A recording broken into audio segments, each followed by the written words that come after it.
Anak tidak lahir dengan bekal disiplin.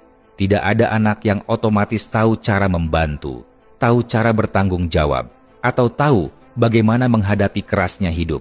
Semua itu dia pelajari dari rumah dan dari orang tua yang berani mengajarkan sejak dini. Saat anak dimanjakan tanpa batas, ketika semua keinginannya dituruti, ketika rumah terasa seperti hotel tempat ia hanya menerima, dia tumbuh dengan merasa dunia wajib melayaninya. Dan itu berbahaya. Bukan berarti orang tua tidak boleh sayang. Sayang itu perlu. Tetapi sayang yang salah justru membuat anak rapuh, mudah menyerah, mudah tersinggung, dan tidak siap menghadapi kenyataan bahwa dunia tidak akan memperlakukannya seistimewa itu. Anak perlu dibiasakan bekerja, merapikan mainannya sendiri, membantu mengambil piring, menyapu sedikit, atau sekadar membuang sampah. Hal-hal kecil itu mengajarinya untuk bertanggung jawab pada apa yang ia lakukan. Jika sejak kecil dia hanya menerima, dia tidak akan siap memberi. Jika sejak kecil dia hanya disuguhi kemudahan, dia tidak akan siap menghadapi kesulitan.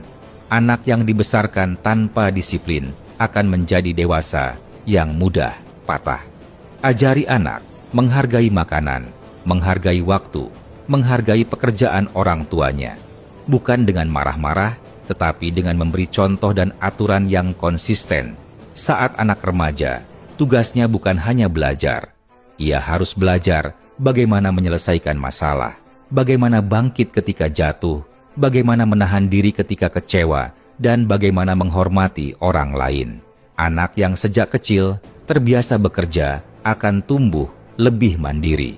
Ia tidak bingung ketika berhadapan dengan tanggung jawab, tidak mudah mengeluh, dan tahu bahwa hidup tidak selalu berjalan sesuai keinginannya.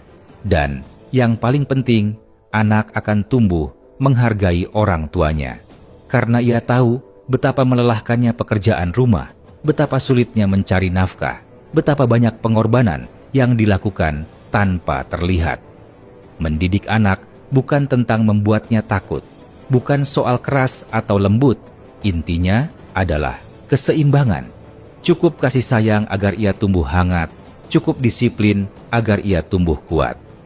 Jika ingin anak menjadi dewasa yang tidak egois, tidak sombong, tidak mudah tersinggung, dan tidak menganggap dunia berputar hanya untuk dirinya, maka rumah adalah tempat pertama untuk mengajarkannya. Ajari anak bekerja, ajari anak membantu, ajari anak menghargai. Itulah